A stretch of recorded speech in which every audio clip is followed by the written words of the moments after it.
श्री स्वामी समर्थ. अवधूत चिंतन श्री गुरुदेव दत्त. गुरुचरित्र अध्याय 14. श्री गणेशाय नमः. श्री सरस्वते नमः. नामधारक शिष्य देखा विनवी सिद्धासी कौतुका प्रश्न करी अतिविषेका एक चित्ते परी येसा. जय जयाजी योगीश्वरा सिद्धमूर्ती ज्ञानसागरा पुढील कथा विस्तारा. ज्ञान होय आम्हासी ऐसी उदरवस्थेच्या ब्राह्मणासी प्रसन्न झाले श्री गुरु कृपेसी. पुढे कथा वर्तली ऐसी विस्तारावे आम्हा प्रती. एकोणी शिष्याचे वचन संतोष सिद्ध आपण गुरुचरित्र कामधेनु जाण सांगता झाला विस्तारुने. एक शिष्या शिरोमणी भिक्षा केली त्याच्या भुवणी. तयावरी संतोषने प्रसन्न झाले परी येसा. गुरुभक्तीचा प्रकार पूर्ण जाणे द्विजवर पूजा केली विचित्र म्हणून आनंदे परी येसा. तया साह्य देव द्विजासी श्री गुरु बोलती संतोषी. भक्त व्हावे वंशोवंशी माझी प्रीती तुझवरी. ऐकून श्री गुरूंचे वचन साह्य देव नमन करून माथा चरणी ठेवून नमित झाला पुन्हा पुन्हा. जय जयाजी सद्गुरु त्रिमूर्तीचा अवतारू. अविद्या माये दिससी नूर वेद अगोचर तुझा महिमा. विश्वव्यापक तुझी होसी ब्रह्मा विष्णू व्याकुकेशी. धरिले स्वरूप तू मानवासी भक्तजन तारावया. तव महिमा वर्णाविसी शक्ती केसी आम्हासी. मागणे एक तुम्हासी कृपा करणे गुरुमूर्ती. माझे वंश परंपरी भक्ती द्यावी निर्धारी. इह सौख्य पुत्रपौत्री अंती द्यावी सद्गती. ऐसी विनंती करुणी पुन्हा रूपी विनवी करुणा वचनी. सेवा करीतो द्वारी इवणी महागुर असे तो. प्रति सत्वरी ब्राह्मणासी घात करीतो जो बहुवसी. याची कारणे आम्हासी बोलावीत असे परी येसा. जाता तया जवळी आपण निश्चय घेईल माझा प्राण. भेटी झाली तुमची म्हणून मरण केसे आम्हासी. संतोषने श्री गुरुमूर्ती अभय देती तया प्रीती. विप्रमस्तकी हस्त ठेविता चिंता न करी म्हणून. भय सोडून तव जावे पूर यवनाते भेटावे. संतोषने प्रिय भावे पुनरूपी पाठवी आम्हा प्रती. जो वरी परतून तू येती असो आम्ही भरवसे. तू आलिया संतोषी जाऊ मग इथून या. निज भक्त आमचा तूच होशी परंपरी वंशोवंशी. अखिल भीष्ट तू पावसी वाढे संतती तुझी बहुत. तुझे वंश परंपरी सुखे नांदती पुत्रपौत्री. अखंड लक्ष्मी तुझे घरी निरोगी शतायू नांदल. ऐसा वर लाधोन निघे साह्य देव ब्राह्मण. जेथे होता तो यवण गेला त्वरित त्याजवळी. कालंतक यम देखा यवण दृष्ट परी येसा. ब्राह्मणा ते पाहता कैसा ज्वालारूप होता झाला.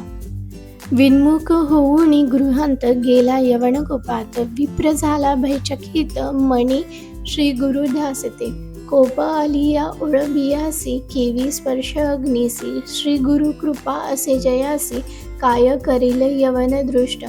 गरुडाची या पिल्लांसी सर्प केसा ढसती. तैसे त्या ब्राह्मणासी असे कृपा श्री गुरूंची. का एखादे सिंहासी ऐरावत केवी ग्रासी. श्री गुरु कृपा जयासी कली काळाचे भय नाही. ज्याचे हृदयी गुरुस्मरण भय केसे तया दारुण. काल मृत्यू न बांधे जाण अपमृत्यू काय करील. ज्यासे नाही मृत्यूचे भय त्याचे यवन करील काय. श्री गुरु कृपा ज्यासी होय यमाचे भय नाही तया. ऐसी या परी तो यवण गृही निघाला भ्रमे करून. दृढ निद्रा लागता जाण शरीर स्मरण नाही तैसी. हृदयाजवळ होऊन त्यासी जागृत होऊन परी येसी.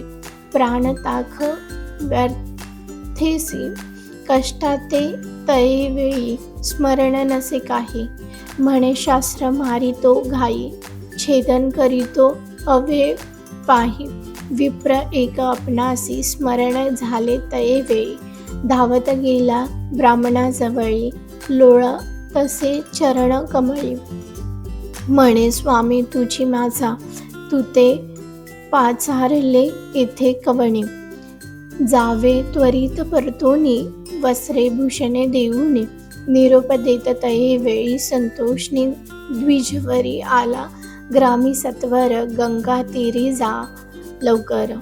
श्री गुरूंचे दर्शनासी देखुनी या श्री गुरुसी नमन करी भावेसी स्तोत्र करी बहुवसी सांगे वृत्तांत अघात संतोषून श्री गुरुमूर्ती तया द्विज अश्वस्थिती दक्षिण दिशे जाऊ म्हणते स्थान तीर्थयात्रेसी ऐकोनी श्री गुरूंचे वचन विनवितीसी कर जोडून न विसांबे आता तुमचे चरण आपण येईल समागमे तुमचे चरण विन देखा राहू न शके क्षण एका संसार सागर तारका तुझी देवा कृपा सिंधू उधराया सागरासी गंगा आली भूमीसी तैसी स्वामी आम्हासी दर्शने उधार आपले भक्तवत्सल तुझी खंती आम्हा सोडणे काय नीती सेवेची येऊ हे निश्चित म्हणून चरणे लागला येणे परी श्री गुरूंसी विनवी विप्रभावेसी संतोषनी विनयेसी श्री गुरु म्हणती तये वेळी कारण असे आम्हा जाणे तीर्थ असती दक्षिणे पुनरूपी ब्रह्मा दर्शन देणे सवस्तरी पंचदर्शी आम्ही तुमचे ग्रामसमीप्त वास करू हे निश्चित कलत्र पुत्र इष्टव्रत तुम्ही आम्हा भेटावे न करी चिंता असा सुखे सकल अरिष्ट गेली दुखे म्हणून हस्त ठेवी मस्तकी भाक देती तये वेळी ऐसे परी सांगूनी श्री गुरु निघाले तेथून जेथे असे आरोग्य भवानी वैजनाथ महाक्षेत्र ते समस्त शिष्य समवेत श्री गुरु आले तीर्थ पाहत प्रख्यात असे वैजनाथ तेथे राहिले गुप्त रूपे नामधारक विनवी सिद्धांसी कारण काय गुपित भावे असे होते शिष्य बहुवसी त्यासी कोठे ठेविले गंगाधरांचा नंदन सांगे गुरुचरित्र वर्णन सिद्ध मुनी विस्तारून सांगे नामधारकासी पुढील कथेचा विस्तार सांगतसे अपरंपार मान करूनी एकाग्रह एका श्रोते सखळीक वास सरस्वतीचे तीरे सायदेव साचारी तया गुरु ते निर्धारी वस्त्रे भूषणे दिधली गुरुचरित्र अमृत सायदेव अखन इथ यवण भय रक्षित थोर भाग इथे श्री गुरुचरित्र परमकथा कल्पतरु श्री नरसिंह सरस्वती प्राख्याने सिद्ध नामधारक संवादे दृश्य यवन शासन नाम 14 अध्याय श्री गुरुचरित्र दत्तात्रेय समर्पित नमस्तु ओवी सख्या श्री गुरु दत्तात्रेय अर्पण नमस्तु. अवधूत चिंतन श्री गुरुदेव दत्त. आता आपण गुरुचरित्रातील अध्याय 14 हा सोप्या भाषेत समजून घेऊया. सायदेवाचे प्राण संकट टळले. श्री गणेशाय नमः नामधारक सिद्धाला म्हणाला, हे योगीश्वरा, श्री गुरु नरसिंह सरस्वतीने उधराशूल ब्राह्मणाला व्याधीमुक्त केले. त्यानंतर पुढे काय घडले ते सांगा. सिद्ध म्हणाला, श्री गुरूंनी सायदेवाची सेवा स्वीकारली. त्यांचा भक्तिभाव पाहून ते प्रसन्न झाले. त्यांनी त्याला तुझ्या वंशात उत्तरोत्तर गुरुभक्त जन्माला येतील असा आशीर्वाद दिला. सायदेवाने त्यांच्या चरणांना वंदन केले व म्हणाला, गुरुदेव, आपला महिमा अगाध आहे. तुमच्या आशीर्वादाने माझ्या वंशात भक्तीची परंपरा अखंड राहो. माझ्या वंशांना इहलोकी सर्व प्रकारचे सौख्य मिळो. त्यांना सौख्य लाभो. त्यांना सद्गती प्राप्त हो. पण सध्या मी अतिशय बिकट परिस्थितीत आहे. मी ज्या यवनाकडे नोकरी करत होतो तो अत्यंत क्रूर आहे. तो दरवर्षी ब्राह्मणांचा घात करतो. आज त्याने मलाच मारावयाचे ठरवले आहे. मी त्याच्याकडे गेलो की माझा घात निश्चित आहे. मग आपले वचन खरे कसे होणार? तेव्हा श्री गुरूंनी आपला वरदहस्त त्यांच्या मस्तकी ठेवला व म्हणाले, सायदेवा, चिंता करू नकोस. निश्चित होऊन त्या यवनाकडे जा. तो तुला सन्मानाने परत पाठवीन. तू परत येईपर्यंत मी येथेच थांबणार आहे. तू माझा भक्त आहेस. तुला पुत्र पौत्रिदिक सर्व सौख्य प्राप्त होणार आहे. श्री गुरूंनी अभय दिले आणि सायदेवांची काळजीच मिटली. ते यवनाकडे गेला. त्या यवनाच्या स्वरूपाने आपल्यासमोर साक्षात यमच उभा आहे असे त्याला वाटले. यवनाने सायदेवाला पाहिले. तो काय? तो त्याला अग्नीसारखा भयंकर तेजस्वी दिसला. हा काय चमत्कार आहे हेच त्याला कळेना. त्याची मती कुढीत झाली. तोंडातून शब्द निघेना. तो संतापाने अक्षरशः थरथरत होता. त्याचे उग्र रूप पाहून सायदेव भीतीने श्रीगुरूंचा धाव करू लागला. त्याच्याकडे पाहून यवनाला चक्कर आली. तो कसाबसा घरात गेला. पलंगावरती पडता झोपी गेला.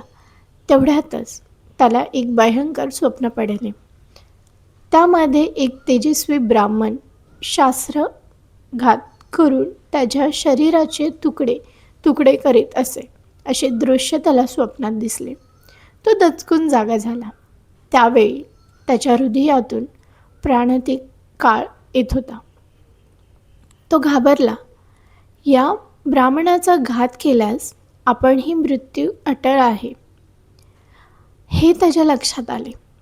त्याने धावत जाऊन सायदेवाचे पाय धरले. तुम्हाला इथे कोणी बोलवले? कृपा करून आपल्या घरी जा असे म्हणून त्याला वस्त्रे व आभूषण देऊन निरोप दिला. प्राणसंकट टळले होते. सायदेव श्री गुरूंना भेटण्यासाठी आतुरतेने धावत नदीतीरी गेला. कृतज्ञतेने त्यांचे पाय धरले. यवनाकडील वृत्तांत सांगताना त्याचे हृदय अक्षरशः गलबडून गेले होते. तो म्हणाला, गुरुदेव, आपण माझे रक्षण करते आहात. आपल्या कृपेनेच मला जीवनदान मिळाले. आत्ता तुमची सेवा हाच माझा धर्म. मला तुमच्या बरोबर न्या. तेव्हा श्री गुरु म्हणाले, सायदेवा, आम्ही तीर्थयात्रेसाठी दक्षिणेकडे निघालो आहोत. 15 वर्षांनी परतून येऊ. तेव्हा तुझ्या गावाजवळच राहू. त्यावेळी तू मुलाबाळांसह मला भेटायला ये. आत्ता तू घरीच राहा. सुखाने संसार कर. श्री गुरूंनी सायदेवाचे सांत्वन केले आणि त्यांची समजूत घालून त्याला घरी पाठवले.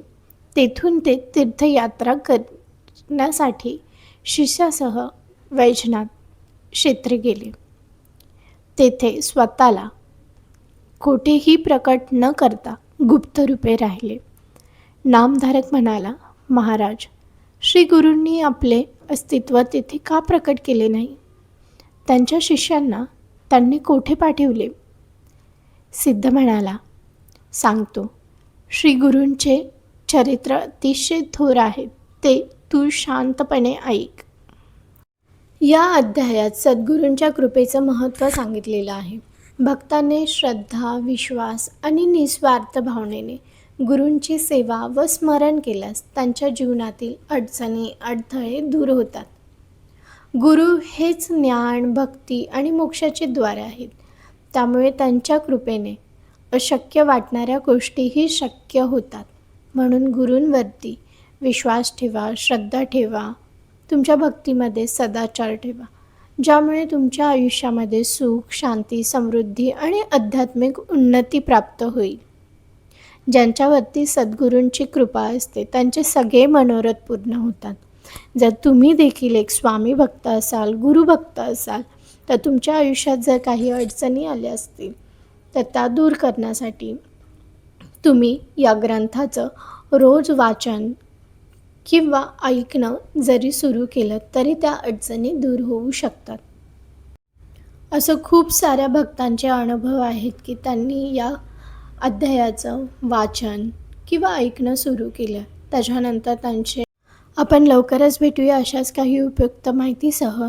तोपर्यंत श्री स्वामी समर्थ. अवधूत चिंतन. श्री गुरुदेव दत्त.